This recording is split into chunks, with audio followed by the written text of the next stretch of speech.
రాష్ట్ర మంత్రివర్గ విస్తరణ చేపట్టనున్నారనే వార్తల నేపథ్యంలో కరీంనగర్ జిల్లాకు చెందిన కాంగ్రెస్ ఎమ్మెల్యేల్లో తీవ్ర ఉత్కంఠ నెలకొంది. రాష్ట్ర మంత్రివర్గ విస్తరణలో కరీంనగర్ జిల్లాకు ప్రాధాన్యత ఇస్తారా లేదా అన్నది ఇప్పుడు స్థానికంగా పెద్ద చర్చనీయాంశంగా మారింది.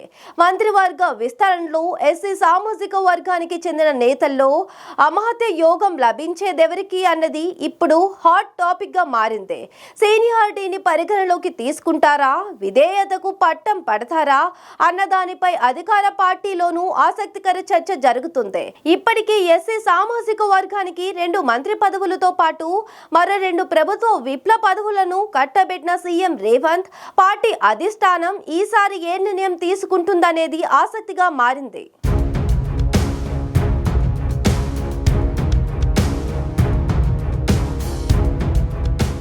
కరీంనగర్ జిల్లాలో మొత్తం 13 అసెంబ్లీ నియోజకవర్గాలు ఉన్నాయి. అందులో 4 స్థానాలను బీఆర్ఎస్ సాధించుకోగా ఏకంగా 9 స్థానాలను కాంగ్రెస్ సాధించుకుంది.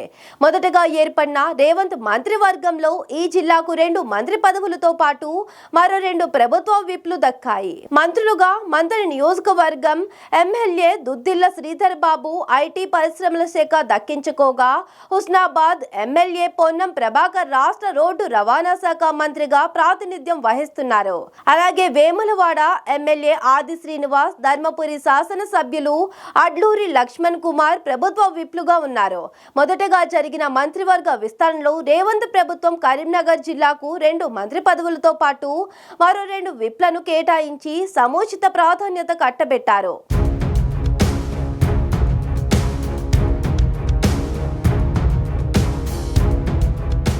కాంగ్రెస్ ప్రభుత్వం రెండోసారి చేపట్టబోయే మంత్రివర్గ విస్తరణలో మరొక మంత్రి పదవి కోసం 5-6 శాసనసభ్యులు పోటీ పడుతున్నట్లు సమాచారం.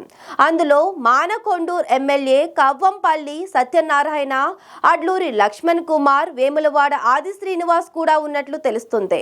ఈసారి జరిగే విస్తరణలో కరీంనగర్ నుండి ఎస్సీ సామాజిక వర్గానికి మంత్రి పదవి కేటాయించేందుకు పార్టీ అధిష్టానంతో పాటు సీఎం రేవంత్ కూడా సుముఖంగా ఉన్నట్లు తెలుస్తోంది.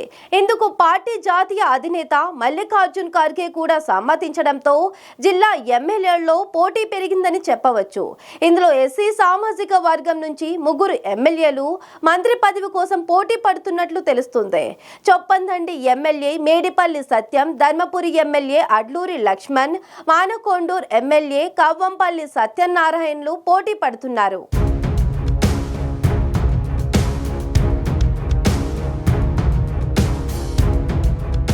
గతంలో కవ్వంపల్లి మానకొండూరు నుంచి 2 సార్లు టీడీపీ నుంచి పోటీ చేసి ఓటమి పాలయ్యారు. ఆ తదుపరి ఆయన టీడీపీకి గుడ్ బై చెప్పి కాంగ్రెస్ పార్టీ కండువా కప్పుకున్నారు. అప్పటి నుంచి కాంగ్రెస్ పార్టీ బలోపేతం చేయడంలో కీలక పాత్ర పోషిస్తున్నారు. అనంతరం బీఆర్ఎస్ ప్రభుత్వ హయాంలో కూడా కాంగ్రెస్ పార్టీని మరింత అభివృద్ధికి కృషి చేసి మంచి గుర్తింపు తెచ్చుకున్నారు. ఆ తర్వాత జరిగిన ఎన్నికల్లో బీఆర్ఎస్ అభ్యర్థి రసమయ్యపై తిరుగులేని మెజార్టీతో గెలుపొందారు. అప్పటి నుండి పార్టీ జిల్లా అధ్యక్షుడిగా, ఎమ్మెల్యేగా కొనసాగుతూ పార్టీని నడిపిస్తూ శాసనసభ్యునిగా మానకొండూరు నియోజకవర్గ ప్రజల మధ్యలో మెదులుతున్నారు. ఈ నేపథ్యంలో గత కొద్ది రోజులుగా కవ్వంపల్లికి మంత్రి పదవి రానున్నట్లు పార్టీ శ్రేణులతో పాటు నేతల్లో చర్చ మొదలైంది. కవ్వంపల్లి పేరు రేవంత్ దృష్టిలో ఉన్నట్లు ప్రచారం జరుగుతుంది.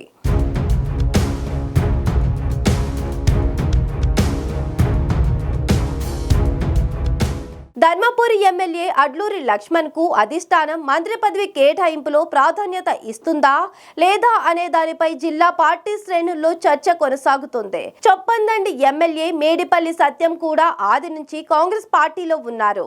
చొప్పందండి నుండి అనేక సార్లు పోటీ చేసిన ఆయన 2025లో జరిగిన ఎన్నికల్లో బీఆర్ఎస్ మాజీ ఎమ్మెల్యే రవిశంకర్ పై విజయం సాధించారు.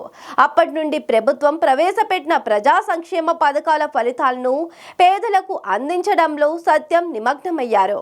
మొత్తం మీద ఎస్సీ సామాజిక వర్గం నుండి మంత్రి పదవి ఎవరిని వరిస్తుంది అనే దానిపై ఇప్పుడు చర్చ కొనసాగుతుంది.